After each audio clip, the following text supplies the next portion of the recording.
आवाज नहीं। अब देखिए आपके लिए इस मीटिंग में कुछ पोलर वाले क्वेश्चंस कराए थे। तो पोलर इक्वेशन जो थी या पोलर फॉर्म में जो भी इक्वेशन थी उनके अकॉर्डिंग बातें नहीं, उनके अकॉर्डिंग आप क्या करेंगे, कुछ डायग्राम है इनको अपने माइंड में सेट रखेंगे। कोऑर्डिनेट पढ़ा है ना,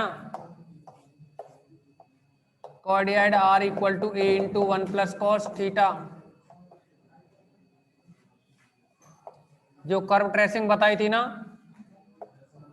कोऑर्डिनेट की, भूल गए क्या? ये लाइन होती है थीटा इक्वल टू 0 और ये होती है थीटा इक्वल टू पाई।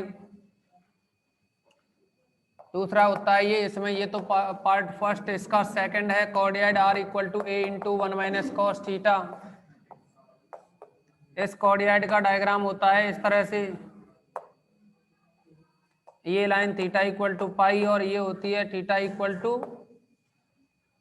0। एक होता है लेमनिस्केट,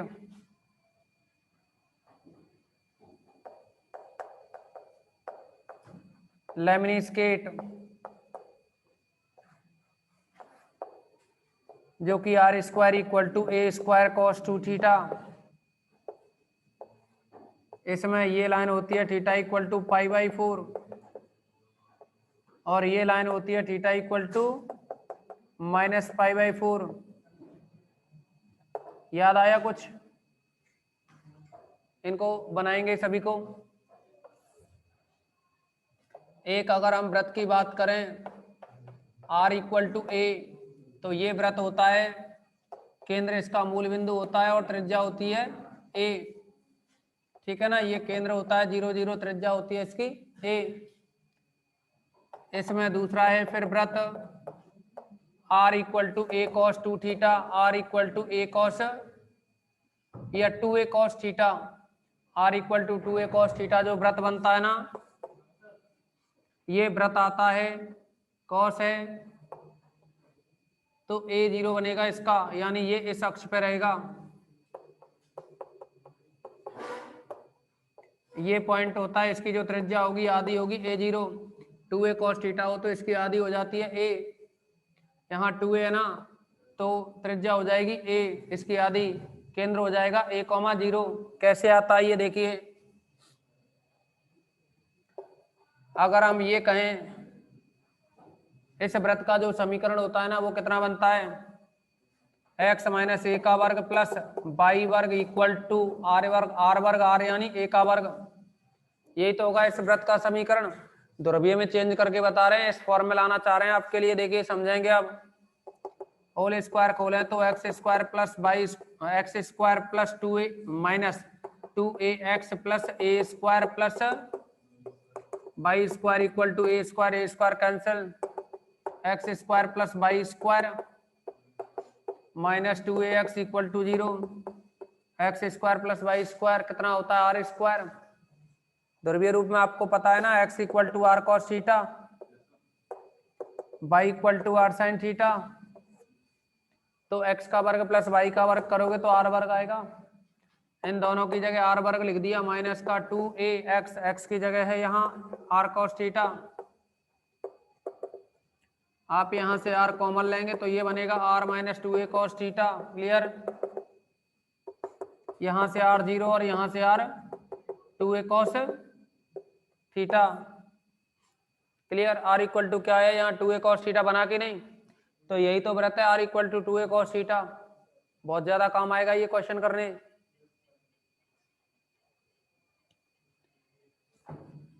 कंप्लीट करें ये।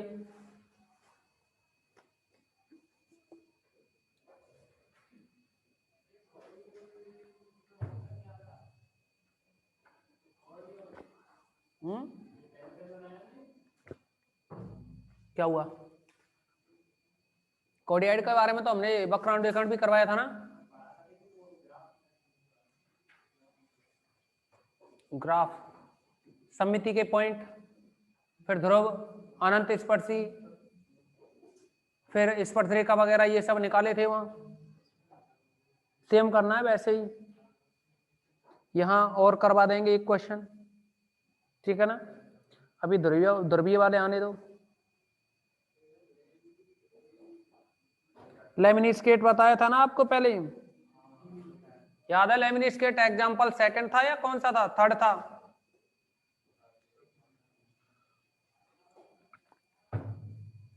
नहीं कराया वहां?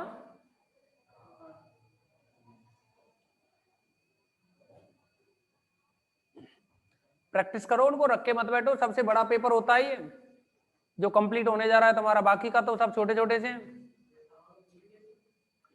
हम्म हम्म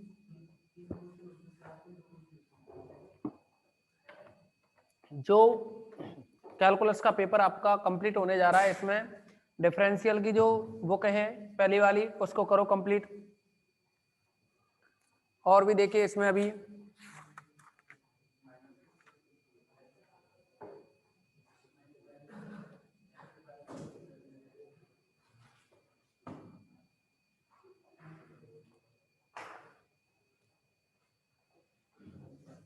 एक होता है चक्रज, एक होता है साइक्लोइड, एक होता है हाइपोसाइक्लोइड।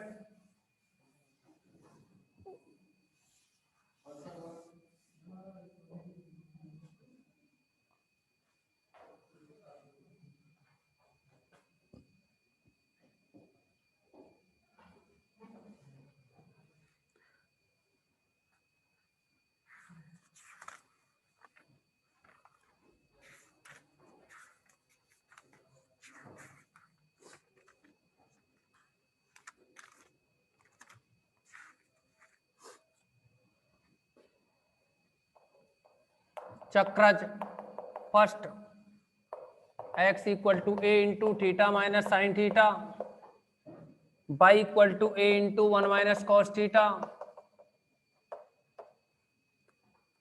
इसका जो डायग्राम बनता है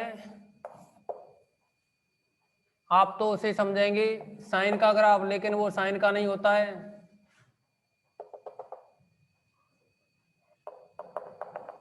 इस तरह से चलता है ये भी ऐसे ही आगे बढ़ता है, और भी आगे बढ़ता जाएगा ये ऐसे, ठीक है ना। ऐसे ना समझें कि साइन का है ऐसे जाएगा, साइन नहीं है ये, चक्रज का ये। और इसकी जो टोटल हाइट होती है ना, ये टोटल 2a होती है। क्या बनती है ये? 2a। 2a जब होगी ना यहाँ, उस समय थीटा का मान कितना होगा? देखो बाई का मान 2a कब होगा?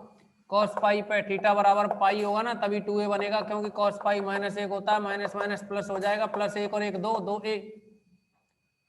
दूसरा देखिए इसी का second part, x equal to a into theta plus sine theta, y equal to a into one minus cos theta. यह भी एक चक्रज होता है। क्या बनता है ये? चक्रज। और इसका जो डायग्राम बनेगा ना,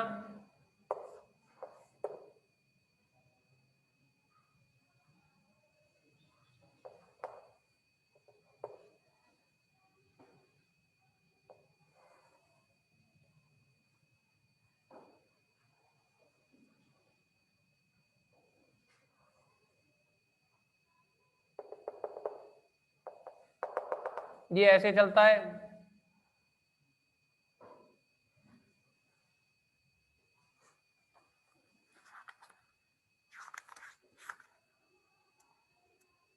कंप्लीट करो ये।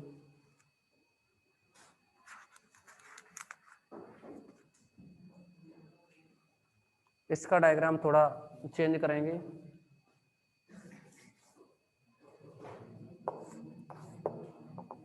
ये ऐसे चलता है, फिर ये ऐसे आएगा और ये ऐसे आएगा। तो ये टोटल जो हाइट होती है वो 2a होती है, ये थीटा इक्वल टू पाई पर।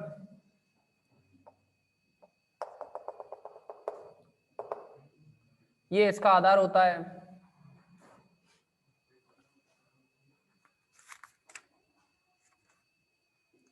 एक होता है इसमें एस्ट्रॉयड,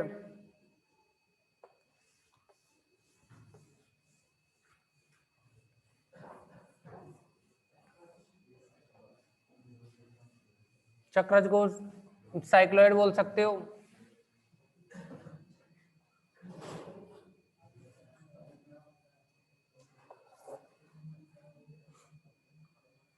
एस्ट्रॉइड,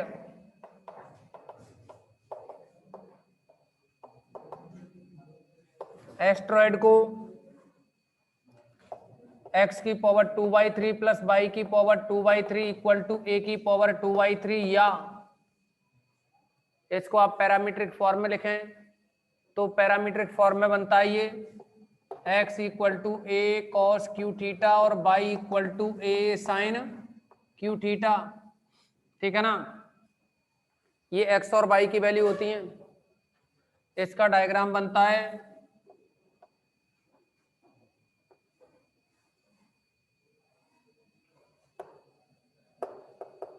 A0 0 A,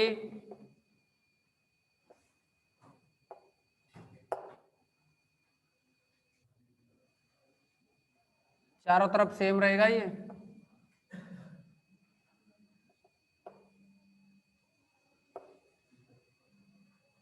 और देखिए इसमें अगला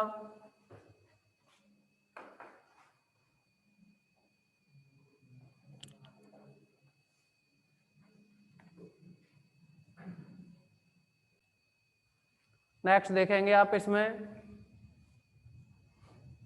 एस्ट्रॉइड के बाद हाइपोसाइक्लॉइड,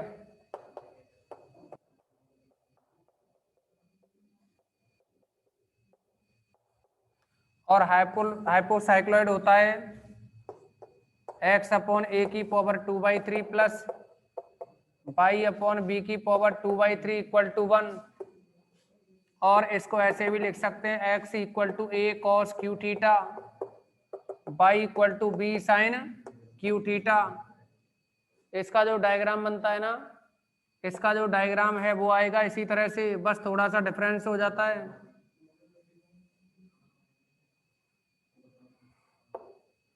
A0 और ये 0 भी,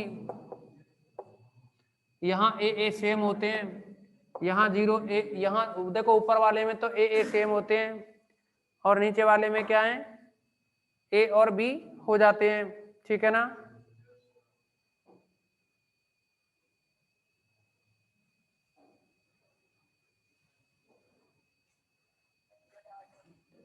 ये स्टॉप करना थोड़ा।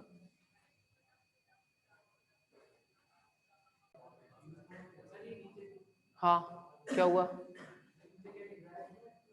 हाइपोसाइक्लॉइड, साइक्लॉइड वो देखिए ये हाइपोसाइक्लॉइड होता है, वो एस्ट्रॉइड होता है। डिफरेंट थोड़ा सा है, यहाँ ए सेम होते हैं।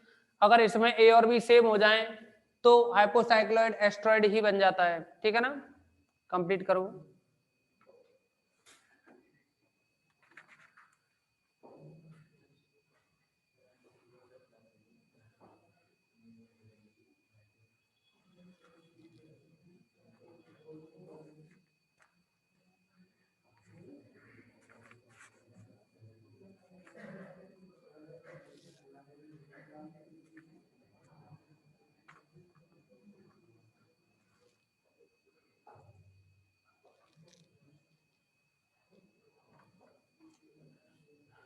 बढ़े आगे, इसको आप वैसे एस्ट्रॉइड भी कह सकते हो। ये एस्ट्रॉइड का क्या देखो, अगर इसमें a इक्वल टू बी हो जाए तो एस्ट्रॉइड ही तो बन जाता है ये। ठीक है ना, कंप्लीट कर लिया ना इनको, अब आ जाओ एक्सरसाइज पे।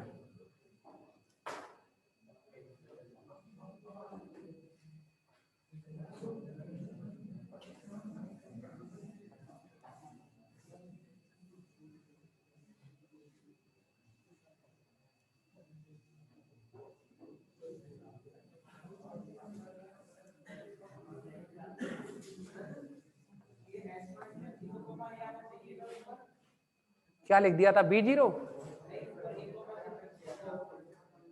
यहाँ A0 था ऊपर वाले में। अरे A0 और 0 यही था, यहाँ 0A था, 1 नहीं था, वो 0 थी, वो ऐसा लग रहा था तो मैं वो 0 बनाई थी, थोड़ा सा ढंग से नहीं चला वो चौक। अब सुनो, इसमें आपको क्वेश्चन सॉल्व करने के लिए दिए थे ना, सेकंड बी के क्वेश्चन नंबर 1 से 4 तक सॉल्व करने को दिए थे। कोई डाउट्स हो तो बताओ, बढ़े आगे। ठीक है, देखेंगे 5th नंबर का क्वेश्चन। और ये है circle R equal to a cos theta. तो आपको ये इंटीग्रेशन निकालना है, double integration R square d theta d r. ये इंटीग्रेशन की वैल्यू निकालनी है। इसमें आप क्या करेंगे, ये सर्किल है ना, अरे ये सर्किल ही तो है, जस्ट अभी बताया था उधर लास्ट में। रेडियस क्या होगी इसकी, सर्किल है ना ये, रेडियस क्या बनेगी इसकी, अरे इसका आधा, ए है तो a/2 होगी ना, ये बाई एक्सिस होगी, सेंटर यहां होगा इसका, सेंटर कितना होगा, ये a/2, 0, इसका आधा, इसका आधा बनेगा a/2, और रेडियस कितनी है इसकी, a। तो अब ये कहा है इसमें कि इसका इंटीग्रेशन निकालो।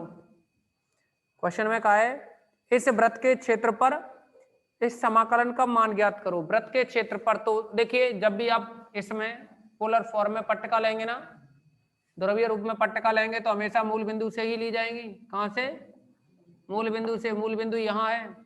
अब ये अल्पांश पट्टिका ली इसमें, समझे अब इसको। ये कौन सी लाइन है, थीटा बराबर नहीं पता, और ये कौन सी लाइन है, थीटा बराबर। अब एक बात बताइए आप, यहां लिमिट ऑफ इंटीग्रेशन निकालें तो ये जो स्ट्रिप है ना, जब आप थीटा की बात करोगे, सुन लो, जब आप थीटा की बात करेंगे तो ये जो स्ट्रिप है ऐसे मूव करेगी, यहां तो यहां तक आ जाएगी, आने को तो नीचे भी आ जाएगी, पर ऊपर वाले भाग का एरिया निकाल लें, 2 से गुणा कर देंगे, टोटल निकल आएगा ना। तो देखिए जब ऊपर वाले का एरिया निकालोगे तो ये स्ट्रिप ऐसे जाएगी, ऐसे, लेकिन ये स्ट्रिप क्या मूव करेगी ना, पेन देना कोई भी, पेन पेन पेन,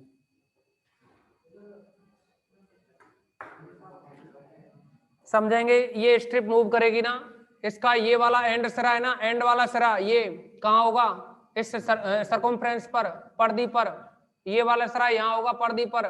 तो ये देखो ऐसे ऐसे करके, ऐसे ऐसे करके मूव करती आएगी, कहाँ तक, ये वाला सिरा है वो तो यहीं रहेगा, और ये क्या है, इधर पर्दी पे आते हुए कहाँ तक आएगा, देखो ये यहाँ होके टच करते हुए आएगा ना। अब ये बताओ इसमें जब इस पट्टिका का, यानी ये पट्टिका जैसे ही मूव करेगी ना, इधर इधर करेगी मूव, तो ये इधर भी आ जाएगी यहां, ठीक है ना, ऐसे आ जाएगी ना। तो ये देखो ऊपर वाला सिरा यहां टच करते हुए आएगा, इस पर्दी को टच करेगा, तो ये पर्दी किसको स्पर्श करके जा रही है, किस वाली लाइन को, थीटा इक्वल टू π/2 वाली लाइन को। तो समाकलन की सीमा क्या रहेंगी, ये पट्टिका आप यहां से लेके जा रहे हो इधर यहां तक, तो ये कौन सी लाइन है, थीटा इक्वल टू 0 से, समाकलन की सीमा थीटा इक्वल टू 0 से और थीटा इक्वल टू π/2, और r की लिमिट क्या रहेंगी फिर, देखो ये छोटी सी जो पट्टिका ली है ना हमने, ये इसको अंदर यहां तक ला सकते हो, मूल बिंदु तक, मूल बिंदु पे r 0 से इधर कहां तक जा सकती है, इस पर्दी तक, पर्दी क्या है, r equal to a cos theta. तो क्या रही r की वैल्यू, a cos थीटा, तब i बराबर, और ये आएगा डबल इंटीग्रेशन, लिमिट लगाओ थीटा की 0 से π/2, r की 0 से a cos थीटा, कितना है वो, double integration r square d theta d are, किसके सापेक्ष इंटीग्रेशन पहले होगा, r के रेस्पेक्ट में, जो पीछे हो उसके रेस्पेक्ट में, हाँ डी आर r के रेस्पेक्ट में होगा, तो ये बना बराबर में 0 से लेकर के π/2, r के रेस्पेक्ट में करोगे तो ये बनेगा r square D R, integration r square D R, और 0 से लेकर के a cos थीटा, और क्या बनेगा, साथ में डी थीटा, साथ में डी थीटा, ये बना 0 से लेकर के π/2 आर स्क्वायर का कीजिए समाकलन r³/3 limit 0 to a cos theta clear d theta equal to 0 to π/2। आप इसको 1/3 को अलग करें 1/3 को अलग करें तो क्या बनेगा आर की जगह a cos q लिखोगे a cos थीटा आर की जगह a cos थीटा लिखोगे तो क्या बनेगा q है ना ये a q cos q theta minus 0 लिखोगे तो क्या आएगा 0 ही बनेगा साथ में D theta clear A Q को बाहर निकालें तो a³/3 लिमिट है ये 0 टू π/2 और ये है यहाँ कॉस क्यू थीटा साइन नहीं है ना तो साइन 0 थीटा मान सकते हो लगा दें गामा फलन क्या यूज में ले लें गामा फलन तो ये बनेगा इक्वल में a³/3 और ये आएगा गामा 0 + 1/2 और गामा 3 + 1/2 बटे में 2 गामा 0 + 3 + 2/2 तो ये बनेगा बराबर में a³/3 और गामा 1/2 है ना ये इस गामा 1/2 को आप लिख देंगे √π इंटू गामा 4/2 का मतलब 2 आएगा गामा 2 का मान 1 होता है और अपॉन में आएगा ये 2 देखो 3 और 2 5 5/2 है तो बाहर वाला 2 तो ऐसे ही लिख दिया इस 5/2 का प्रसार करोगे तो क्या बनेगा 3/2 1/2 और √π से ये पाई कैंसिल 2 से ये 2 कैंसिल अब ये नीचे जो 2 है वो ऊपर जाएगा ना नीचे का 2 कहाँ जाएगा ऊपर जाएगा तो 2a³/3 × 3 कितना हो जाएगा 9 ठीक है ना अब हमें तो पूरा एरिया निकालना है ना तो 2 से गुणा और करना होगा ना तब संपूर्ण क्षेत्रफल कितना बनेगा ये 2 × में 2a³/9 बराबर में 4a³/9 क्लियर कोई प्रॉब्लम तो नहीं ना किसी को करो कंप्लीट इसे